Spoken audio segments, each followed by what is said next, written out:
오늘은 은혜라는 제목을 가지고 고린도전서 15장 10절 말씀을 함께 살펴보기를 원합니다.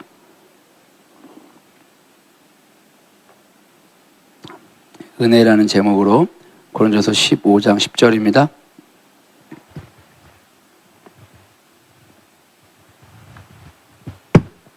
제가 굉장히 좋아하는 구절 중에 하나인데요.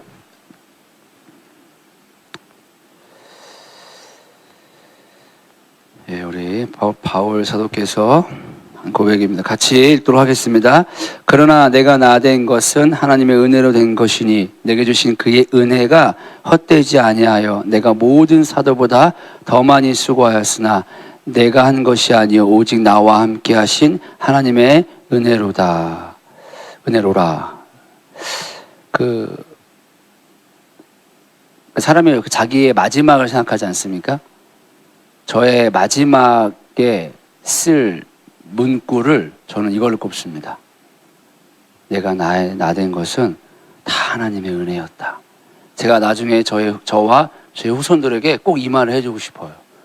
그래서 이 말을 항상 마음에 품고 있습니다. 저의 마지막 말입니다. 이게 좀 이상한데 느낌이. 사도 바울은 하나님께 자신에게 주셨던 그런 사명들, 또 소명들을 감당할 수 있었던 것, 그리고 자신이 모든 다른 사도들보다 더 많이 수고한 모든 것들이 자신의 행위가 아니라 다 하나님의 은혜였다라고 고백을 하고 있습니다. 우리가 알다시피 이 은혜는 은혜가 있어야만 모든 것이 가능하다는 것입니다. 은혜에 의한 삶이 무기력한 삶이 아니에요. 은혜에 의한 삶이 무능력한 삶이 아닙니다. 내가 주인공이 아니고 그리스도 예수가 주인공이 되는 삶을 살아갈 때 우리 흔히 오해합니다. 내가 아니라 예수가 하니까 나는 무능력하고 약하고 이런 게 아닌 거죠.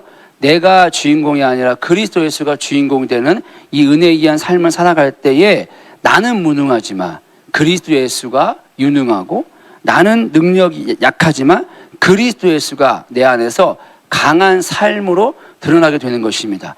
내가 전에는 내가 주인 된 삶을 살아갈 때는 죽음 아래 살아가는 존재예요. 그러나 그리스도 예수가 나를 통하여 살아갈 때, 그 은혜에 의한 삶을 살아갈 때는 생명의 삶으로 바뀌게 된다는 것입니다.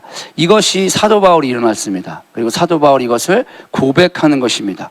사도 바울이 원래 굉장히 열정적인 사람이었어요. 그가 기독교인을 박해한 것, 그것이 유대교에 대한 열정 때문이었습니다. 오집사님 죄송한데 저 뒤에 문 좀 닫아주시겠어요? 우리 예수님이 들어와 계시기 때문에. 이 사도 바울이 굉장히 열정적이었죠. 그가 유대교에 대한 열정이 있었습니다. 그래서 기독교인을 다 잡아서 감옥에 보내는 일을 열심히 했습니다. 갈라디아 1장 13절 14절에 보니까 내가 이전에 유대교에 있을 때 행한 일을 너희가 들었거니와 하나님의 교회를 심히 박해하여 멸하고 내가 내 동족 중 여러 연갑자보다 유대교를 지나치게 믿어 내 조상의 전통에 대하여 더욱 열심히 있었으나, 그는 이렇게 열심히 특심인 사람이었어요. 열심히 유대교를 위해서 기독교를, 특별히 예수님을 믿는 자들을 박해했습니다. 그런데 그러던 그가 다메섹 도상에서 살아있는 그리스도 예수를 만났습니다. 하나님의 백성들을 박해했는데 그것이 그리스도 예수를 박해한 것이었죠. 그래가지고 그가 그리스도 예수를 만나서 눈이 멀게 됩니다. 옛 자아가 죽게 된 것이죠. 그리스도 예수를 말미암아 다시 눈이 열려서 새로운 자아가 된 것입니다. 그렇게 이제 그는 죽음에서 다시 태어나게 된 거예요. 생명의 삶을 살게 됐습니다. 은혜를 입게 된 것입니다. 이렇게 은혜를 입게 되니까 이전의 나는 죽은 겁니다. 이제는 새로운 내가 되었습니다. 새 피조물이 되었어요. 이렇게 새 피조물이 되었을 때 사도 바울이 어떻게 했냐? 죄책감에 눌리지 않았습니다. 내가 예수 믿는 자들을 괴롭혔네, 박해했네, 나 같은 죄인 하면서 막 눌리지 않았어요. 그렇게 막 뭐라 그럴까요? 죄책감에 시달리지도 않고 나 같은 건 살아서 삶의 의욕 그런 것도 없었습니다. 전에도 열심히 했는데 이제 그런 사도 바울이 은혜를 입으니까 어떻게 합니까? 더 열심히 삽니다. 데살로니가전서 2장 9절에 보니까 형제들아 우리의 수고와 애쓴 것을 너희가 기억하리니 너희 아무개에도 폐를 끼치지 아니하려고 밤낮으로 일하면서 너희에게 하나님의 복음을 전하였노라. 사도 바울이 뭐라고 말하느냐? 밤낮으로 일하면서 하나님의 복음을 전하였다라고 말하고 있습니다.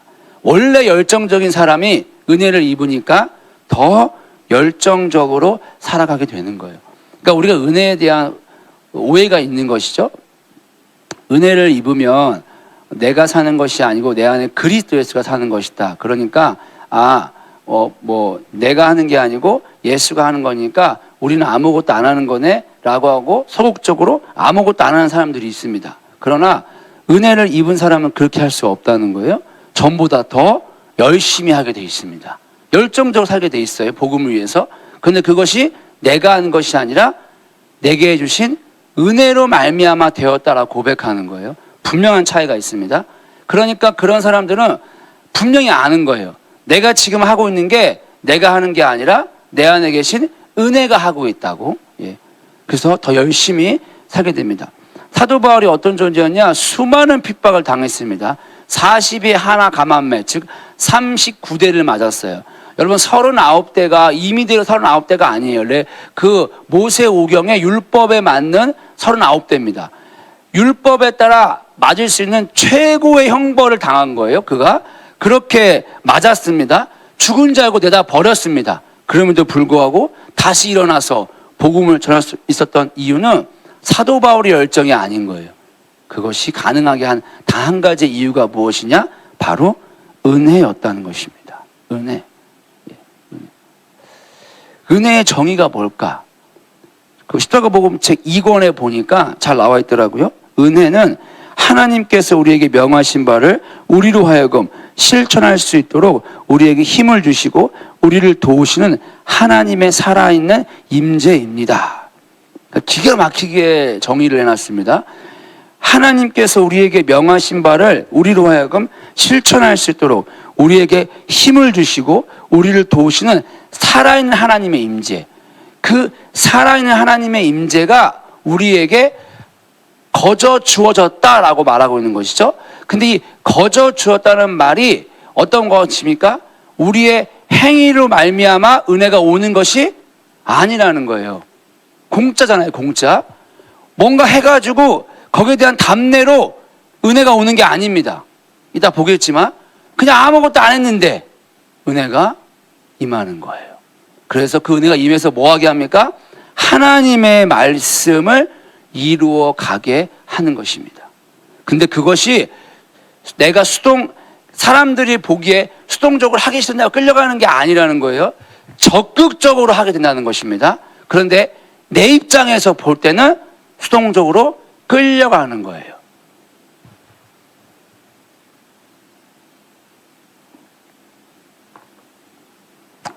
이해되시죠? 그러니까 내가 50, 하나님 50 틀린 말입니다. 하나님 100입니다. 전적인 하나님의 100입니다.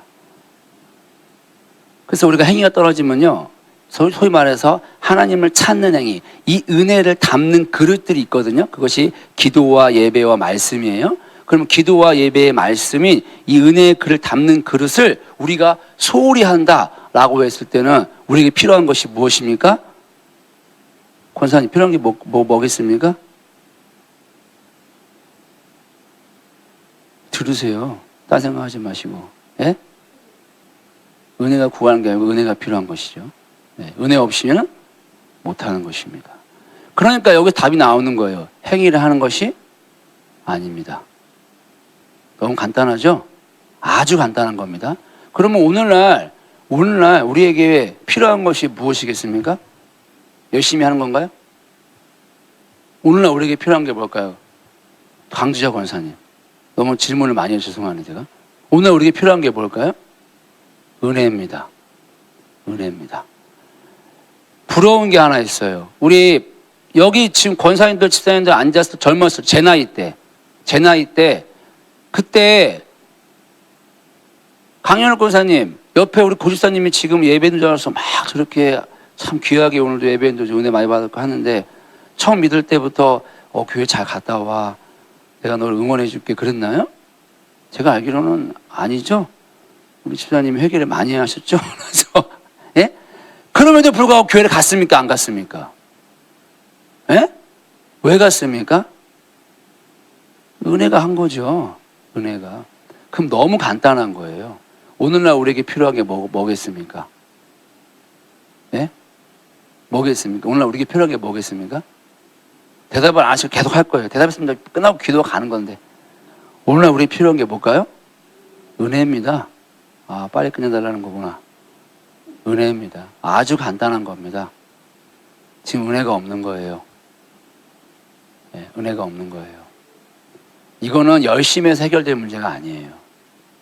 공식 따라서 할 문제가 아니에요. 하나님의 은혜가 지금 거쳤다는 것입니다. 이 은혜가 우리의 모든 신앙생활을 위해 절실하게 필요하되니까 십자가 복음에 그대로 있어요. 이거 제가 그 말 그대로 갖고 온 거예요. 우리는 우리의 모든 신앙생활을 위해서 은혜가 절실하게 필요합니다. 우리는 하나님의 임재가 없이는 하나님께서 원하시는 어떠한 것도 우리 힘으로 할 수 없기 때문입니다. 여조봉 선생님이 써놓은 글입니다. 100% 동의합니다. 아멘 하는 거죠. 왜냐? 하나님의 은혜가 없으면 우리는 아무것도 할 수가 없는 거예요. 그러니까 우리가 아무것도 안 하고 있다는 증거는 지금 우리 가운데 뭐가 거쳐졌냐? 은혜가 거쳤다는 것입니다. 은혜가 거쳐진 사람에게 가가지고 공식을 들이대봤자 아무 소용없는 거예요. 반면에 은혜가 임하면 하나님의 뜻을 우리를 통해서 이루어 가십니다. 반드시 이루어 가세요. 하나님이 이루어 가세요. 그러니까 어떻게 됩니까? 열매가 나와요. 그 열매가 나오면은 내가 한 게 아니라 나를 이끌어가 내 안에 임하신 임재가 했기 때문에 영광을 내가 취하지 않습니다. 하나님께 영광을 돌립니다. 거기에서 감사하고 기뻐하는 일이 일어나는 거예요. 그것이 예배가 회복이 됩니다. 이래서 은혜가 엄청 중요해요. 우리의 예배가 하나님이 우리를 행하신 일로 말미암아 또 우리를 통해서 이루신 일로 말미암아 감사하고 기뻐하는 것이라면 그러한 예배가 회복되기 위해서도 필수적인 요소 중에 하나가 무엇이냐? 은혜가 회복이 돼야 됩니다. 은혜가.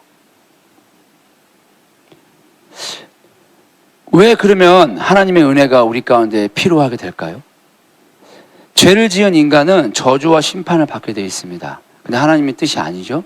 예. 자신의 형상으로 낳은 자녀가 저주받고 심판받기 원하는 부모가 어디 있겠습니까? 그런데 인간 스스로는 벗어날 수가 없어요. 그 죄악과 그 고통과 신음을 스스로 어떻게 할 수가 없는 거예요. 누군가 도움이 필요합니다. 날 때부터 안진뱅이가 일어서서 스스로 걸을 수가 없다고요. 아무리 좋은 약 먹어봤자 그 다리 고칠 수가 없는 것입니다. 이스라엘 백성들이 노예 생활할 때 그들 스스로 노예 생활을 벗어날 수 없던 것처럼 안진뱅이가 일어날 수 없었던 것처럼 누군가 도와줘야 한다는 것입니다. 우리가 보통 내 입술로 이제 보통 새신자 오면은 뭐 예수님을 믿습니다. 믿으니까 구원받았네. 이렇게 보통 이렇게 합니다. 근데 그 말이 맞는 것 같지만 어떻게 보면은 틀린 말일 수 있다는 거예요. 여러분 우리가 믿음으로 고백한다고 예수를 믿는 게 아니죠. 자세히 생각해 봅시다. 저와 여러분들이 처음에 예수님을 믿게 됐을 때 여러분들이 입술로 고백한 행위를 통해서 예수를 믿은 게 아니에요. 아닙니다. 여러분, 우리는 예수를 알아볼 수 있는 시력이 없었어요. 하나님의 백성들이 예수님이 이 땅에 왔을 때 알아보지 못했습니다. 빛이 왔는데 알아보지 못한 거예요. 여기 지금 다 불 꺼버리고 제가 핸드폰 키면은 저를 한눈에 알아보겠죠, 위치를요. 그 당시에 이스라엘 백성들이 흑암 가운데 있었다고요. 근데 빛이 왔어요. 빛이 왔는데 어떻게 빛을 못 알아보겠습니까? 그들이 눈이 먼 거예요. 그 음성을, 하늘의 음성을 듣지 못했습니다. 왜 그랬을까요? 죽은 자니까요. 죽은 자가 어떻게 볼 수 있고 어떻게 들을 수 있겠습니까? 어떻게 죽은 자가 스스로 뭔가 해가지고 살아나려고 할 수 있겠습니까? 죽은 자는 아무것도 할 수 없는 것입니다. 죽은 자가, 이 시체가 살아날 수 있는 단 한 가지의 비결이 있는데 그것이 무엇이냐? 에스겔에서 말했잖아요. 너는 내 말을 대언하여라. 생기야 들어가라. 하나님의 영만이, 생명만이, 은혜만이 죽은 자를 살릴 수가 있는 것입니다. 저와 여러분들의 어떠한 믿음의 고백의 행위로 말미암아 예수를 믿는다라고 하는 공식이 정확하지가 않은 거예요. 왜냐? 우리가 처음 예수 믿을 때 그냥 갑자기 믿은 거예요. 내가 예수를 믿어야지, 내가 예수님을 입술로 고백해야지 라고 하지 않았어요. 그냥 갑자기 찾아오셨어요. 내가 죽은 자였는데, 내가 시체인데 생명이 온 거예요. 오셔서 예수가 나의 구원자이심을 알게 하셨다고요. 그게 알게 되었을 때 내 입술에서 뭐가 나갔느냐? 아멘, 맞습니다. 내가 예수를 죽인 죄인이고 이러한 나를 그리스도 예수가 구원하셨습니다 라는 고백이 나오게 되는 거예요. 내가 한 게 아니라는 것입니다. 내가 한 게.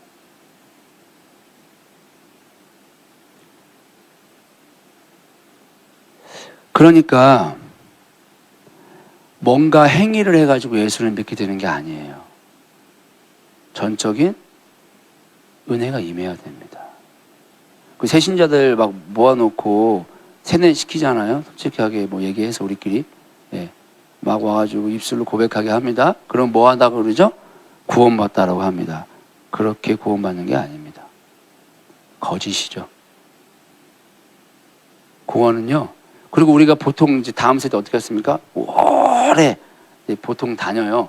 그래서 제가 애들한테 물어봤어요. 이렇게 애들이 내가 원하는 답을 알아요. 내가 원하는 답을 해주면 저 목사님이 말을 딱 멈출 걸 알아요. 그 답을 나한테 해준대요. 충격받았어요. 솔직하게 나한테 말하는 거예요. 뭘 원하는지 안대. 그 말 해주겠대. 그러면 잔소리 안 한대. 그들이 예배 많이 할 수 있고요. 다 할 수 있습니다. 그런데 구원은 다른 영역입니다. 이 십자가가 믿겨져야 되는 거예요. 십자가가. 여러분 아무리 많은 것들을 경험하고 누리고 보고 막 말한다고 할지라도요. 내가 그리스도의 예수를 죽인 원수인 것과 이런 나를 위해서 예수 그리스도가 십자가에서 대신 죽으신 그 대속과 구속의 사건들이 성령의 조명 안에서 보여지지 않으면, 그리고 이러한 나를 내가 너를 정죄하지 않아 너는 내 사랑하는 내 아들이라는 하늘의 음성을 듣지 않으면 구원은 임하지 않습니다. 구원은 우리 노력으로 되는 게 아닙니다. 뭐가 임해야 되냐? 은혜가 임해야 됩니다. 은혜가. 그래서 저는 새신자는요, 교회 안에 있다고 생각합니다.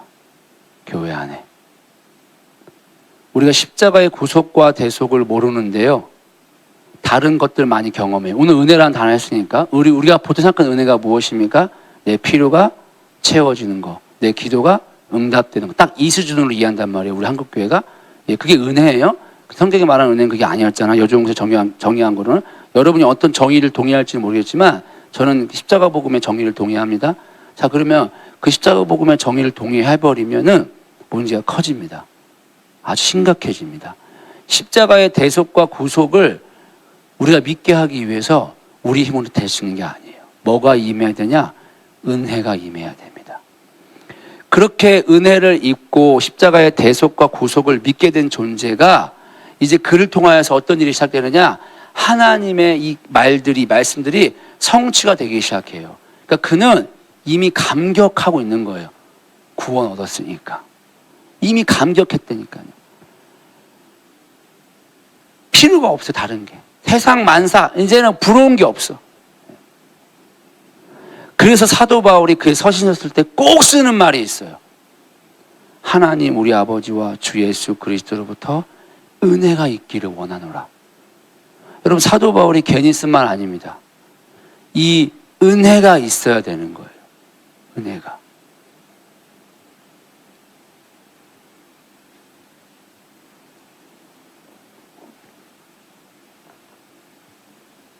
그럼 하나님은 왜 이 은혜를 우리에게 베푸실까요? 신명기 7장 6절 7절에 보니까 너는 여호와 내 하나님의 성민이라. 내 하나님 여호와께서 지상 만민 중에서 너를 자기 기업의 백성을 택하셨나니 여호와께서 너희를 기뻐하시고 너희를 택하심은 너희가 다른 민족보다 수요가 많기 때문이 아니니라. 너희는 오히려 모든 민족 중에서 가장 적으니라. 이 하나님이 이스라엘 백성을 택하신 이유가 무엇이냐? 그들을 기뻐하고 택하신 이유는 다른 민족보다 숫자가 많기 때문이 아니라 가장 적기 때문이다라고 한 것입니다. 그러니까 뭔가 거대한 걸 행해서 그런 게 아니라 그냥 그분의 주권으로 택하신 겁니다. 그게 은혜입니다. 은혜.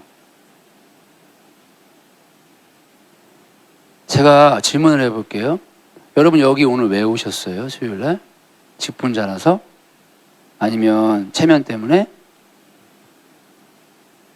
우리가 왜 예배를 드릴 수 있게 됐습니까?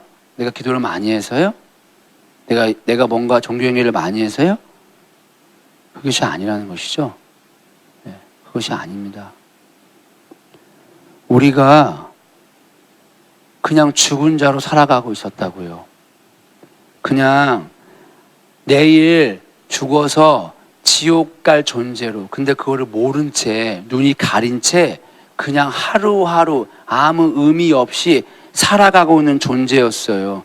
그런데 어느 날 갑자기 그 강권적인 사랑이 내게 찾아왔습니다. 찾아오셔서 저를 어떻게 했느냐? 구원하셨어요. 그 감격에 못 이겨서 그 사랑에 이끌려서 오늘 이 수요 예배에 와 있는 거예요. 이 수요 예배. 그럼 저와 여러분들은 지금 어떤 존재냐? 그냥 기도하고 말씀하고 찬양할 때 감정적으로 느끼지 않고 보이지 않아도 이미 무슨 가운데 있는 증거냐? 은혜 가운데 있다는 증거입니다. 은혜가 없으면 할 수가 없어요, 그것들을.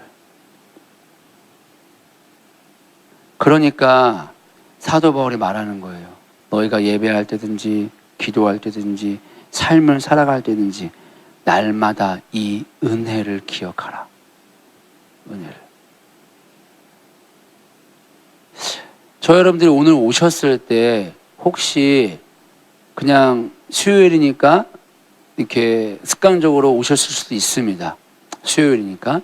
그렇지만 다시 한번 지금 이 시간 생각해 보세요. 아, 내게 은혜를 베푸셨구나. 물론 뭐 유명하신 목사님의 설교를 들으면 더할 나위 없겠지만, 예, 그렇게 될 날이 오게 될 것입니다. 축복합니다. 예.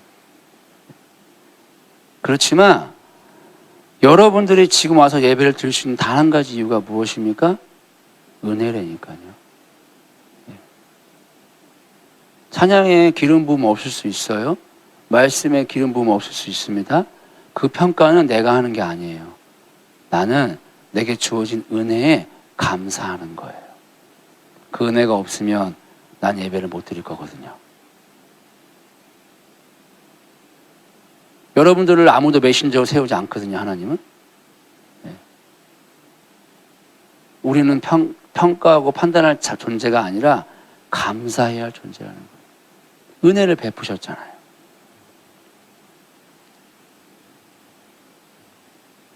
그러니까 여기서 저는 답을 찾는 거예요. 나 개인의 삶, 우리의 가정, 그리고 교회, 더 나아가 우리들의 사회가 살 수 있는 유일한 비결이 과연 무엇일까?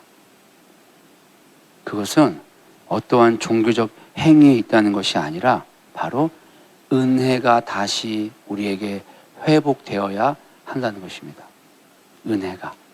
은혜가 회복되어야 모든 일이 가능하게 된다는 것입니다. 제가 광고할 때 사남 선교에 말했잖아요.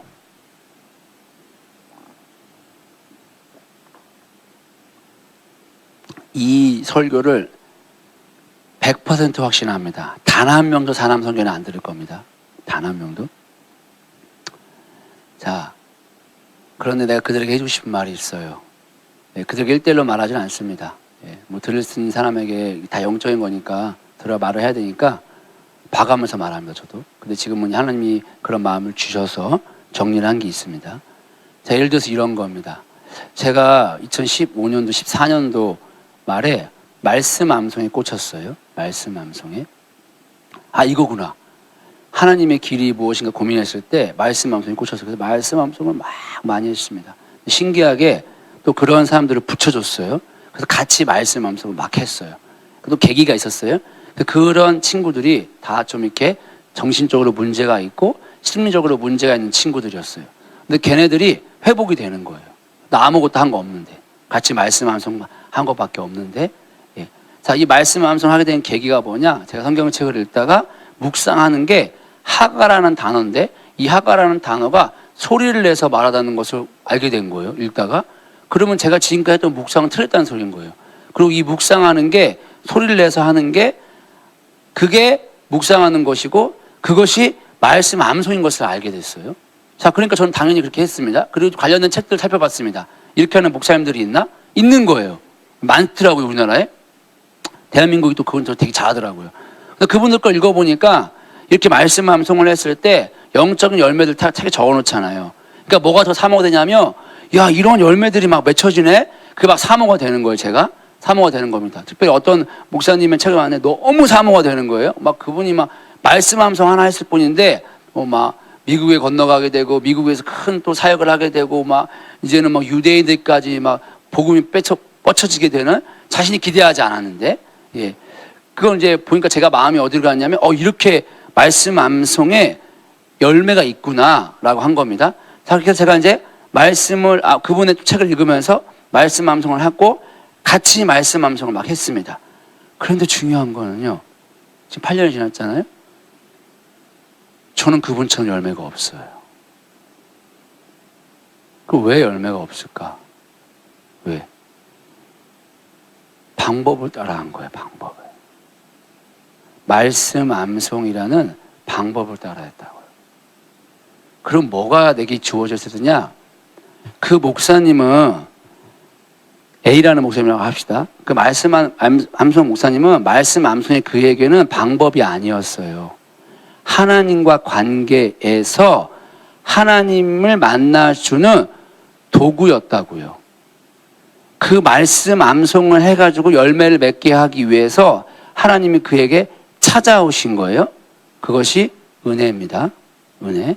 그럼 우리가 뭐 해야 되느냐? 제가 그때 이걸 알았어야 되는데 좀 어려가지고 말씀 암송이라는 그 방법을 따라가면 안 되고 그 책을 읽으면서 이 목사님을 만나준 그 하나님의 은혜를 내가 사모했어야 되는 거예요. 제 말이 이해되시죠? 은혜가 그 일을 가능케 하는 겁니다. 자, 그럼 십자가 복음을 그대로 얘기할게요. 십자가 복음 하는 사람들이 대표적으로 빠지기 쉬운 함정이 뭐냐면 이론을 외웁니다. 이론을. NGCP 다 똑같아요. 예. 예. 다 이론 공부합니다. 이론 다 해야 됩니다. 예. 이론 해야 됩니다. 이론 절대 등한시하면 안 됩니다. 이론을 막 공부하고 이론을 많이 보면요. 마치 내가 십자가 복음을 아는 것처럼 생각하고 십자가 복음을 살 수 있을 것처럼 생각합니다. 그런데 못 삽니다. 왜냐? 십자가 복음이라는 이론을 잡았으니까요. 그 십자가 복음이 실제가 되려면요.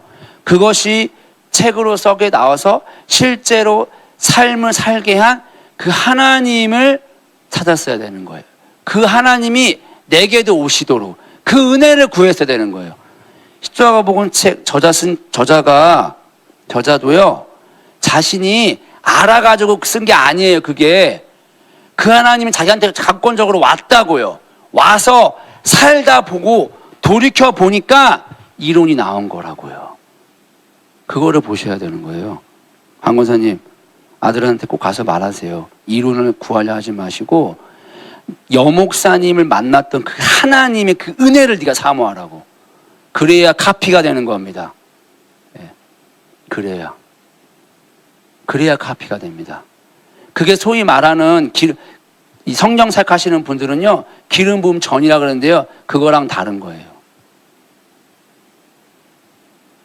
그 하나님의 은혜가 임해야 돼요. 표정이 안전하시려면 뭐 할 수 없고 저는 말 안 합니다. 네. 네. 그 은혜를 사모해야 됩니다. 그 은혜를 사모하면서 이론을 집어넣어야 돼요. 그래야 십자가 복음을 살게 한 그 하나님이 이 사람에게 와야만 이들이 그 삶을 살아갈 수 있는 거예요. 그 은혜가 없는데 이들한테 십자가 복음 딱 들이대면은 뭐 되는 줄 아세요? 기준들이 되는 거예요. 절대 못 삽니다. 은혜가 없는데 어떻게 그 십자가 복음을 살 수 있겠습니까? 못 삽니다. 여주보 목사님도 그 은혜가 오니까 십자가 복음을 살게 된 거라니까요. 그분이 열심히 하나님의 얼굴을 구했더니만 십자가 복음은 된 게 아니에요. 은혜가 온 거예요. 은혜가. 이번에 제가 그 말 한번 해볼까요? 여주 목사님한테. 하나님의 얼굴 구하라고 하지 마시고 여주호 목사님에게 찾아온 그 하나님이 여기 있는 분들에게 임하도록 기도 한번 좀 해주시라고. 차라리 그게 더 빠르겠다고. 여기까지 올라왔는데 어차피 이거 아무도 안 볼 거니까 말할 수가 없죠. 뭐 네 같은 게 뭐라고 할까 봐. 근데 저는요, 그게 빠르다고 생각합니다. 그게. 왜냐하면요, 은혜가 하나님의 말씀을 이루어 가게 하는 거라니까요. 은혜가 하나님의 얼굴을 찾는 행위가 하나님을 알게 하는 게 아니라는 거예요. 그러니까 우리는 필요한 것이 무엇입니까? 은혜입니다. 은혜. 그래서 소위 이제 저희 또래 되면은 이제 큰 교회들 탐방들을 많이 하고 개척교회 접목을 하려고 그래요. 프로그램을. 자, 그러면 프로그램을 갖다 쓰면 됩니까?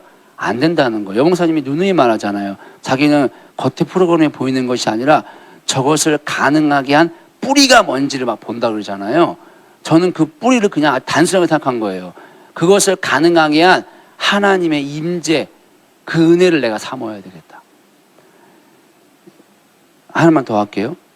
예전에 다음 세대 할 때 거창에 있는 다음 주일학교로 유명한 교회가 있었어요. 그분이 이론을 막 너무 멋있게 막 설명하는 거예요. 근데 그분이 중간에 이러는 거예요. 웃으면서. 근데 많은 목사님들이 내가 하는 이 PPT를 달라고 한다고. 여러분, 이 PPT 내가 지금 만든 거예요. 우리가 이렇게 되게 된 것이 PPT 때문에 된 게 아니에요. 우리는 그저 주일학교 아이들하고 아침에 기도했는데 그날 성령이 불처럼 임했어요. 그러니까 된 겁니다. 라고 그분이 그렇게 말을 해서 중간에. 충격인 겁니다. 여러분, PPT 관련된 어마어마한 자료가 그분의 교회를 하게 한 게 아니라 그저 주일학교 애들 몇 명하고 주일날 새벽에 예배했을 때 거기에 임한 성령이 그 결과를 만들었다는 거예요.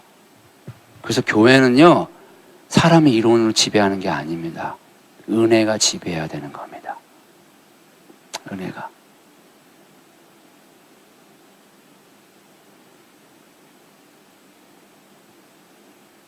동의가 되십니까? 동의가 되십니까? 그 여전히 내가 뭘 하려고 그러는 사람들은요, 내가를 말해요, 내가를. 그리고 방법을 찾습니다. 저희 세대가 좋은 장점이 있습니다. 맨땅에 헤딩하지 않을 겁니다. 왜냐? 이미 앞서 부모님 세대가 털을 다 닦아놨잖아요. 그럼 이제 우리 세대가 해야 될 것이 무엇인 줄 아세요? 제가 거기서 이걸 이렇게 다음 세대에 꼭 말하고 싶어요. 저부터 다 나이 어리잖아요. 그러니까 말하고 싶더라고. 이론을 공부하는 것에 목숨 걸지 마세요. 이분들에게 부어졌던 그 은혜를 사모하셔야 됩니다. 그러나 그냥 저만 마음에 품고 가기로 했어요. 제가 그럴 주제가 안 되니까. 근데요, 그 은혜를 사모하는 사람은요, 그 앉아 들을 때 이론 하나를 더 배워야지 라고 하지 않고요, 은혜를 사모합니다. 은혜를. 그 은혜를 사모합니다. 저 목사님들을 되게 한 그 하나님의 은혜를 사모합니다. 그 사람은 그 다음 세대는요, 그 터 위에 일하게 될 거예요. 그 터 위에.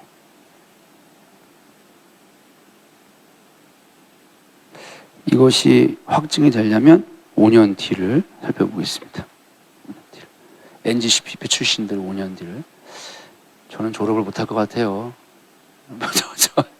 공부하기가 너무 어려워. 누가 은혜를 받을까? 사도 바울은 은혜 받기 적합한 존재가 아니었잖아요. 하나님의 백성을 박해하던 존재가 어떻게 은혜를 받습니까? 그런데 사도 바울이 오늘 본문을 고백하잖아요. 내가 나된 게 다 하나님의 은혜였다고. 이거는 겸손한 표현이 아닙니다. 정말 아는 거예요. 내가 한 게 아니라 내 안에 계신 은혜가 했다는 거죠. 진짜 안 겁니다. 여러분, 예수님을 만나게 되면 우리가 바뀝니다. 인식이. 나는 쇠하고 그는 흥해야 되는 것으로. 예수님이 포도나무 비유에서 말했잖아요. 우리가 가지고 예수님이 나무라고 붙어 있어야 산다고. 그러니까 뭡니까? 아, 내가 아니라 예수가 살아야 되는 거예요. 예수가. 본 줄기가 살아있어야 되는 겁니다. 그래서 이렇게 사도 바울처럼 고백을 하면 사도 바울이 이렇게 또 고백을 했어요. 고린도 3장 6절에 나는 심었고 아볼로는 물을 주었을 때 오직 하나님께서 자라게 하셨나니 그런즉 심는 이나 물 주는 이는 아무도 아니라 오직 자라게 하시는 이는 하나님뿐이니라. 여러분, 사도 바울이 고백을 한 거예요. 자기가 보니까 야, 우리가 별 다 해도 자라게 하는 이는 하나님이야. 저 여러분들은 무슨 고백을 하십니까? 아, 내가 그래도 부지가 내가 좀 지분이 있지. 그래서 내가 이만큼 했는데. 예, 그렇게도 우리 하나님 선하시더라고요. 내비둡니다. 근데 저는 이렇게 말하고 싶어요. 저는 지분이 0%예요. 이왕 얻을 거 다 가져야죠. 이런 사도 바울의 고백하면 이제는 내가 아닌 거예요. 다른 내가 됩니다. 다른 나가 되는 거예요. 전에는 내가 한 것이 크게 보였어요. 아, 내가 기도를 많이 했더니만. 내가 이런 걸 많이 했더니만. 근데 이제는 내 안에 계신 그리스도에서 크게 보이는 거예요. 아, 예수가 했지. 맞아, 예수가 한 거야. 전에는 내가 한 일에 대한 결과로 인해 내가 근심하고 염려가 많았습니다. 근데 이제는 내가 하는 게 아니에요. 내 안에 계신 그리스도 예수가 하니까 그분이 하실 거니까 기쁨과 기대가 생기는 거예요. 소망이 생깁니다. 전에는 내가 약해. 내가 이걸 어떻게 해? 근데 지금은 내 안에 계신 그리스도가 강하신 분이신 것을 알게 되는 거예요. 전에는 내가 하려고 하니까 문제와 갈등이 많았어요. 근데 이제는 예수가 하니까 그 문제가 더 이상 아니게 됩니다. 그러한 내가 아닌 다른 내가 되는 것입니다. 근데 이렇게 은혜가 부어지는 삶을 살기 위해서 무엇이 필요하냐면 십자가가 자랑되는 삶을 살아야 됩니다. 갈라디아 6장 14절에 보니까 그러나 내게는 우리 주 예수 그리스도의 십자가 외에는 결코 자랑할 것이 없으니 그리스도로 말미암아 세상이 나를 대하여 십자가에 못 박히고 내가 또한 세상을 대하여 그러하니라. 여러분, 사도 바울이 은혜를 말하는데 뭘 자랑할 것이 이거밖에 없답니까? 십자가밖에 자랑할 것이 없대요. 십자가밖에. 황인미 집사님은 뭘 자랑하십니까? 황인미 집사님이 아름답고 소중한 걸 자랑하십니까? 그걸 위해서 기뻐하십니까? 사도 바울은 그렇게 말하지 않습니다. 나의 나되게 한 것은 다 하나님의 은혜인데 이렇게 하기 위하여 오직 십자가가 내게 유일한 자랑이라. 십자가 어떤 도구입니까? 저주의 상징이었습니다. 죽음의 상징이었습니다. 나는 날마다 죽노라. 나는 날마다 저주를 받노라. 그러나 그리스도 예수가 흥하여 하노라.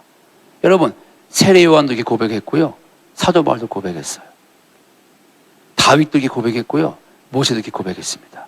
성경에 나온 모든 사람들이 이렇게 동일하게 고백을 합니다. 내가 아닌 그리스도 예수를 자랑하는 것. 그것이 겸손한 자입니다. 그 겸손한 자에게 하나님 은혜를 천대까지 베푸십니다. 그런데 이런 은혜의 삶을 방해하는 것이 있습니다. 그게 무엇이냐? 산만하게 만들어요. 분주하게 만듭니다. 이게 이제 마지막에 살펴볼 왜 은혜를 주는 것과도 연결돼 있어요. 제가 마지막까지 살펴보겠습니다. 왜 그런 은혜를 우리에게 주시는가? 우리가 이런 은혜를 주시는 이유가 무엇이냐? 하나님이 어떤 놀라운 사역을 하기 위해서? 아닙니다. 하나님은 우리를 일하기 위해서 만들지 않았습니다. 하나님은 우리와 사랑의 교제, 그게 답니다. 사랑의 교제가 된 존재를 통하여 하나님이라 하십니다. 내가 한 게 아니라고요. 사도 바울 그랬잖아요. 내가 한 게 아니라고. 사도 바울이 일 안 했습니까? 누구보다 일 많이 했다니까요. 근데 내가 한 게 아니라고 한다니까요. 그래서 사도 바울은 일을 아무리 많이 해도요, 지치지가 않아요. 그 일하는 게 그에겐 특권이라니까요. 왜요? 내가 한 게 아니라 내 안에 계신 그리스도 예수가 하시니까. 그럼 왜 이 은혜를 주시느냐? 일하기 위한 것이 목적이 아니라는 거예요. 마가복음 10장 30절에 마음을 다하고 목숨을 다하고 뜻을 다하여 주 너희 하나님을 사랑하라. 여러분, 마음과 뜻과 힘을 다하여서 하나님 한 분 사랑하게 하기 위하여, 이 계명을 성취하게 하기 위해서 우리에게 뭘 부어주시냐? 은혜를 부어주신다는 것입니다. 은혜를. 그러면 은혜를 방해하는 것은 이 하나님의 목적이 성취되지 못하도록 사단이 방해하겠죠? 당연히 뭐겠습니까? 우리의 마음과 뜻과 힘이 오직 그리스도 예수께 집중하지 못하도록 산만하게 하고 분주하게 한다는 거예요. 그러면 질문해야 돼요. 지금 나를 산만하게 하고 분주하게 하는 것이 무엇인가? 그것이 여러분 자신입니까? 그럼 돌이키셔야죠. 그것이 사역입니까? 돌이키셔야 됩니다. 그것이 내 미래에 대한 염려입니까? 돌이키셔야 됩니다. 왜냐? 그건 은혜가 없는 삶이에요. 은혜는요, 내 피로 채워지는 게 아니라니까요. 은혜는 환상 보고 비전 보는 게 아니에요. 은혜가 주어진 단 한 가지 이유는 무엇이냐? 하나님의 계명을 성취하기 위하여 그가 우리에게 거저 주시는 거라고요. 우리의 행위로 말미암아 하나님의 뜻이 이루어지는 게 아닙니다. 근데 그가 이루려고 하신 하나님의 뜻이 무엇이냐? 하나님만 사랑하게 하는 겁니다. 그러면 너무나 단순한 것이죠. 너무나 저에게는 클리어한데, 제가 설명을 잘 못해서 클리어 안 할 수 있지만, 우리에게 무엇이 필요해요? 오늘날 한국교회가 무엇이 필요합니까? 이 은혜가 필요합니다. 그래야만 하나님 한 분만을 사랑할 수 있으니까요.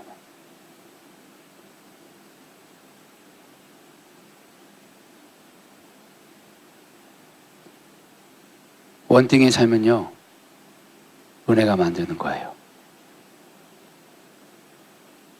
그리고 원띵의 삶을 살아가는 사람은요, 광고했잖아요, 목사님이. 마음이 아팠어요. 제가 자꾸 옛날 얘기를 많이 해요. 그래서 제가 신전 다닐 때, 야, 형은 옛날 사람 같아. 왜냐, 저는 소래교회 가가지고, 그 소래교회 있거든요, 모형. 거기 가서 막 진짜 기도 많이 했어요. 저보고 그래요. 야, 또 저 개가 짖네, 또. 제가 소리를 막 지르면서 하니까. 예? 저보고 뭐라 그러냐. 형, 그리고 제가 전도 매주 나갔거든요. 신전 다니면서 수요일 날 제 자랑이 아니라 수요일 날도 제가 점심 안 먹고 기도했습니다. 중보기도. 거기에 딱 10%입니다. 이 전교생이 딱 10%. 여러분, 거기에 남아서 기도하려고 그러면요, 밥 안 먹어야 됩니다. 저는 밥 안 먹었습니다. 전도 나갔습니다, 매주. 예. 예. 자, 그러면 저보고 뭐라 그러냐? 저는 막 말씀 그런 거보다 기도하고 전도하는데 막 열심히 한 거예요, 나름대로. 그럼 뭐라 그러냐? 형은 옛날 사람 같아. 옛날식으로 목회하려고 그래. 근데 왜 제가 돌이켜보니까 왜 그랬을까 생각해보니까 제가 서울에 있을 때부터 그걸 너무 사모한 거예요. 너무 많이 들은 거예요. 야, 옛날에 우리 때는 금요일 날 알아서 왔다. 알아서 막 기도하고, 알아서 처리하고, 어? 진짜 처리한 거지, 옛날에는. 처리했대, 옛날에는. 9시 오면 1시, 2시 막, 진짜 기도 막 했대요. 그리고 막 크리스마스 때는 손톱 전야해가지고 막 밤새워서 막 뭐 준비하고 막 집집마다 돌리면서 복음 전하고 그런 얘기를 많이 들었어요. 기도 많이 하고 막 스스로. 그러니까 저는 그거를 경험해보지 못했잖아요. 중고등부도 경험해보지 못했고 주일학교도 경험해보지 못했고 너무 부러운 거예요. 야, 우리도 그렇게 하고 싶다. 자원해서. 예, 그랬는지도 모르겠어요. 그랬는지도. 근데 이 뭐죠? 5번이네요. 제가 이 광고를 보는데 옛날에는 이런 광고를 했을까?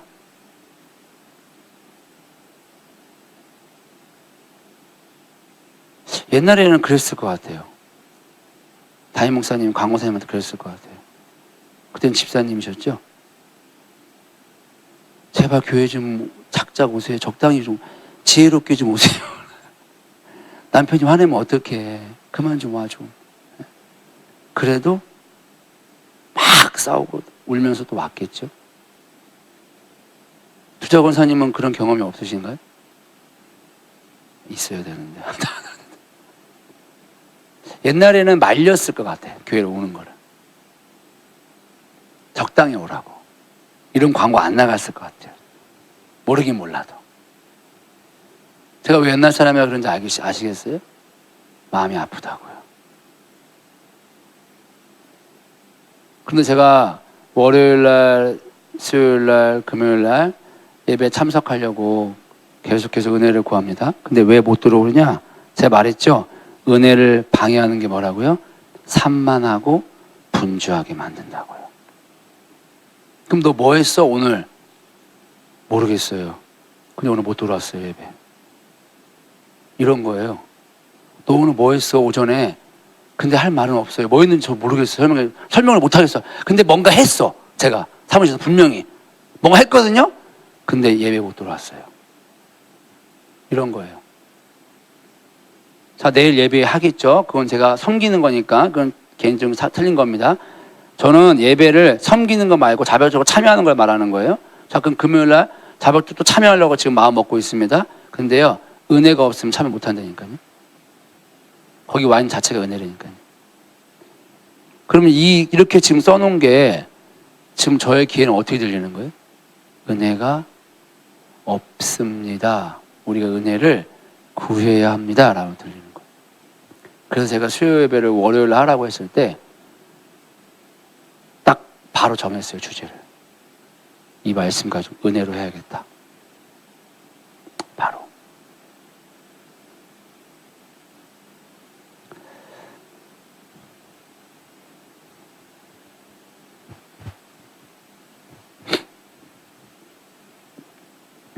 하나님이 은혜를 부으시는데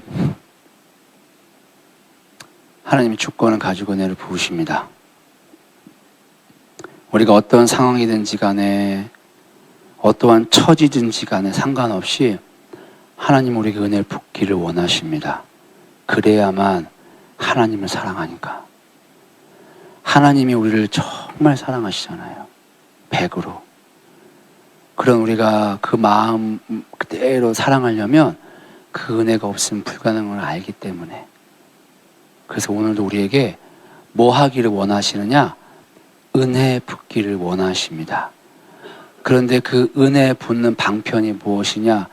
말씀과 기도와 예배예요. 그렇게 말씀과 기도와 예배, 그건 수단입니다. 그걸 강조하면 안 돼요. 그걸 통하여서 은혜를 사모하는 자들에게 하나님은 은혜를 베푸십니다.